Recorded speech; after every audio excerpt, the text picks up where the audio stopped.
حضور کی امی جان سیدہ آمنہ جب لوگ دور جہالت میں جیتے تھے تو اس وقت حضور کی امی کے پاس اتنا علم تھا کہ حضور کی امی شاعری کرتی تھی، شاعرہ تھی حضور کی امی جان. ان کی شاعری کتابوں کے اندر موجود ہے. بہت بڑی دانشور تھی حضور کی امی جان سیدہ آمنہ خاتون سلام اللہ علیہا. بلکہ حضور کی امی کی یاد آئی ہے تو میں دو باتیں عرض کرنا چاہتا ہوں. ایک بات کہنا چاہتا تھا لیکن ایک بات اور یاد آئی. حضور علیہ السلام کی عمر جب 6 سال کی ہوئی تو اس وقت حضور کی امی کا وصال ہو گیا، حضور کی والدہ کا وصال ہو گیا. وصال کا سبب یہ چیز بنی کہ حضور کی عمر 6 سال کی تھی. حضور کی امی جان نے کہا میرے شہزادے محمد تم نے اپنے والد کی زیارت نہیں کی ہے، ایک کام کرو کہ تمہارے والد کی قبر یثرب میں ہے، یعنی موجودہ مدینہ منورہ. اس وقت وہ مدینہ نہیں بنا تھا، یثرب اس کو کہلاتا. یثرب میں ہے تمہارے ابا کی قبر. چلو تم نے باپ کا چہرہ تو نہیں دیکھا، تم کو والد کے مزار کی زیارت کرا کر کے لاتی ہوں. حضور علیہ السلام 6 سال کی عمر میں پہلا سفر کرتے ہیں. حضور کا یہ پہلا سفر ہے 6 سال کی عمر میں. اور 6 سال کی عمر میں پہلا سفر حج کے لیے نہیں ہے، تجارت کے لیے نہیں ہے، نماز کے لیے نہیں ہے، بلکہ مزار کی زیارت کے لیے. بڑی معذرت کے ساتھ جو دوست قبروں کے مخالف ہیں، مزارات کی زیارت کے مخالف ہیں، میں ان کو کہنا چاہتا ہوں کہ حضور نے تو زندگی کا پہلا سفر مزار مقدس کی زیارت کے لیے کیا، اور وہ بھی اپنے والد کے مزار کی زیارت کے لیے. 6 سال کی عمر میں حضور اپنی امی سے کہتے ہیں امی ٹھیک ہے. دراصل بات یہ تھی کہ حضور اپنی ماں کے پیٹ میں تھے اور صرف 2 مہینے یا 3 مہینے یا 4 مہینے کے اندر حمل کی شکل میں تھے. حضور کے والد کا وصال ہو گیا. حضور کے والد کا وصال ہو گیا. وہ تجارت کے لیے گئے تھے، ملک شام سے واپس لوٹ رہے تھے جسے ہم مدینہ منورہ کہتے ہیں. اب جب وہاں پہنچے تو ان کی ننیال میں رکے، بیمار ہوئے اور وہیں پر آپ کا وصال ہو گیا. تو حضور کی امی نے کہا تھا بیٹا چلو میں تمہیں اب تمہارے والد کی مزار کی زیارت کرا دوں. جناب عبد المطلب سے اجازت لی اور اجازت لے کر کے 3 نفری قافلہ حضرت سیدہ آمنہ اور ان کی کنیز ام ایمن اور حضور علیہ السلام، یہ تینوں چل پڑے مدینہ شریف کی طرف. اب میں اس کو یثرب نہیں کہوں گا کیونکہ ہمارے ہاں یثرب کہنا بے ادبی ہے، لیکن اب آپ سمجھ لیں کہ وہ یثرب پرانا نام ہے اور ابھی وہ مدینہ نہیں بنا تھا، لیکن پھر بھی میں مدینہ منورہ کہوں گا. تو سرکار چلے. 1 مہینے تک حضور نے اپنی امی کے ساتھ وہاں قیام کیا بچپنے میں 6 سال کی عمر میں، اور قبر والد کی قبر پہ جاتے امی کے ساتھ. جب رخصتی کا وقت آیا کہ اب جانا ہے مکہ المکرمہ تو حضور کی امی کبھی اپنے شوہر کی قبر کو دیکھتی ہے اور کبھی حضور کے چہرے کو دیکھتی ہے. اور شوہر کا صدمہ، حضور کی امی جان کی عمر ابھی 18-19 سال ہی تھی کہ وہ بیوہ ہو گئی. 18-19 سال کی عمر میں بیوگی آخر کیا چیز ہوتی ہے؟ سوچیں نا ذرا. اگر کوئی عورت 19 سال کی عمر میں یتیم ہو جائے تو اس کو اتنا صدمہ نہیں ہوتا جتنا اس کو بیوہ ہونے کا صدمہ ہو. حضور کی امی بیوہ ہوئی ہے اتنی چھوٹی سی عمر میں، اور حضور کے والد کا وصال اتنی چھوٹی عمر میں ہوا ہے کہ ان کو ابھی داڑھی کے بال بھی نہیں نکلے تھے، بال نکلنا شروع ہوئے تھے اور ان کا وصال ہو گیا. یعنی زندگی کی مکمل بہاریں بھی نہیں دیکھی ہے اور وصال ہو گیا. تو کبھی شوہر کی قبر دیکھتی، کبھی بیٹے کا معصوم سا چہرہ دیکھتی ہے. اور 6 سال کی عمر میں میرے نبی کتنے خوبصورت لگتے ہوں گے.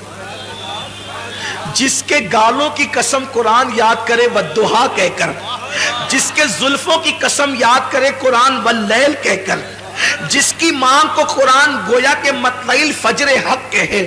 آخر اس رسول اعظم جب بچے لڑکپن کی طرف جاتے ہیں تو بڑے خوبصورت لگتے ہیں، جب جوانی کی طرف جاتے ہیں تو بڑے حسین لگتے ہیں. عام بچے بھی خوبصورت لگتے ہیں. تو جس کی صورت خدا بھاتی ہو اس کے شباب کا عالم کیا ہوگا؟ گود میں عالم شباب، حال شباب کچھ نہ پوچھ. تو کبھی بیٹے کا چہرہ دیکھتی ہے، کبھی شوہر کی قبر دیکھتی اور اشعار پڑھتی ہے شوہر کی یاد میں.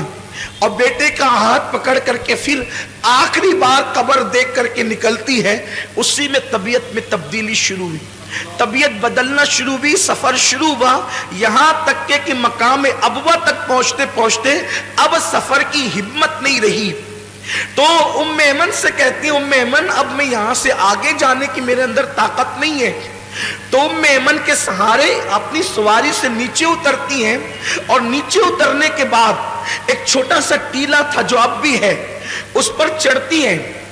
اس وقت سفر میں تکیہ بھی نہیں تھا، تو حضور نے اپنے ننھے ہاتھوں سے پتھر تلاش کیا اور اپنی ماں کے سرہانے چھوٹا سا پتھر رکھا اور چٹائی پہ ماں کو لٹا دیا۔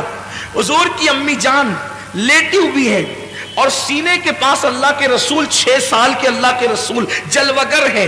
کبھی حضور کی امی حضور کا چہرہ دیکھتی ہے اور کبھی ام ایمن کو دیکھتی ہے اور روتی ہے، حضور ماں کو روتا دیکھ کر روتے ہیں، اور حضور امی سے پوچھتے ہیں ماں تم کیوں رو رہی ہو؟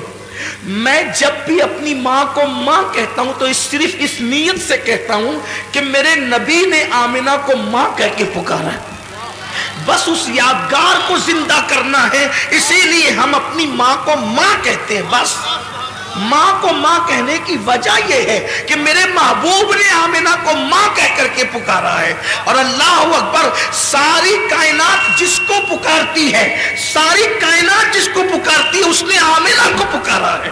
یہ میرے نبی کی ماں کی شان ہے، یہ میرے نبی کی ماں کا مقام ہے۔ حضرت آمنہ خاتون دیکھتی، حضور کہتے ہیں امی تم کیوں رو رہی ہو؟ تو ام ایمن کا ہاتھ پکڑ کر چہرہ رسول کا دیکھ کر کہتی ہے ام ایمن اب میں بچوں گی نہیں، یہ میری آخری ساعتیں ہیں، میرا بیٹا بڑا شان والا ہے، میں نے بڑے شان والے بیٹے کو جنم دیا ہے، اس کو سنبھال کر مکہ لے جانا میری امانت کو۔ آمنہ خاتون کہتی ام ایمن میرا بیٹا وہ ہے کہ مشرق سے لے کے مغرب تک جس کی شان کے ڈنکے بجیں گے۔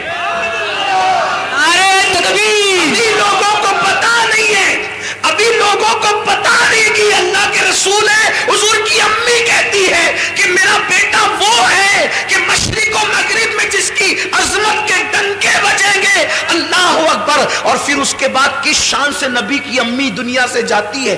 امام زرقانی نے لکھا ہے کہ حضور کی نعت پڑھتے ہوئے وہ دنیا سے، حضور کی نعت، حضور کی نعت اس امت میں سب سے پہلے حضور کے گھر سے لکھی گئی ہے۔ حضور کی نعت سب سے پہلے حضور کے گھر سے لکھی گئی ہے۔ نعت لکھنا یہ حضور کے گھر والوں کا طریقہ ہے۔ حضور کے گھر سے حضور کی نعت سب سے پہلے نعت حضور کے گھر میں لکھی گئی، یا تو حضور کے چچا حضرت ابو طالب نے نعت لکھی، یا حضور کی امی جناب آمنہ نے حضور کی نعت لکھی۔ اب حضرت آمنہ نے کیا لکھا؟ حضرت آمنہ کے جو اشعار ہے اس کا مفہوم پیش کر رہا ہوں۔ وہ کہتی ہیں ہر نئی چیز پرانی ہو جائے گی، ہر نئی چیز پرانی ہو جائے گی، ہر عروج کو زوال آئے گا، فرماتی ہے مگر مجھے کوئی بھلا نہیں سکے گا، مجھے کوئی بھلا نہیں سکے گا۔ ذرا دیکھیں تو کیوں نہیں بھلائے گا؟ وہاب کی بیٹی ہے اس لیے، عبد المطلب کی بہو ہے اس لیے، عبداللہ کی بیوی ہے اس لیے، عرب کی خاتون ہے اس لیے، قریشی ہے اس لیے، کہتی ہے کہ مجھے بلایا نہیں جائے گا، ہر نئی چیز پرانی ہوگی، ہر عروج کو زوال آئے گا، مجھے بلایا نہیں جائے گا، کیونکہ میں نے ایسے بیٹے کو جنم دیا ہے، اس کی وجہ سے میرا تذکرہ مشرق و مغرب میں۔ نعرہ تکبیر، نعرہ رسالت، عظمت مصطفیٰ، سبحان اللہ سبحان اللہ۔ اس کی وجہ سے میرے بیٹے کا فیضان دنیا میں عام ہوگا۔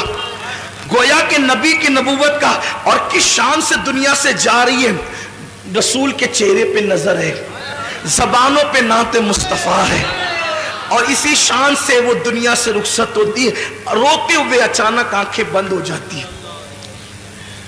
جب ماں کی آواز بند ہو گئی اور آنکھیں بند ہو گئی، حضور اپنی ماں کو ہلا کے امی تم بولتی کیوں نہیں؟ ایک 6 سال کے پیغمبر کے جذبات تھے، معصوم جذبات۔ امی تم بولتی کیوں نہیں؟ ام ایمن نے حضور کو پکڑ کے سینے سے لگایا، کہا شہزادے جو دنیا سے چلے جاتے ہیں وہ بولا نہیں کرتے، جو دنیا سے چلے جاتے ہیں وہ میرا ایمان ہے۔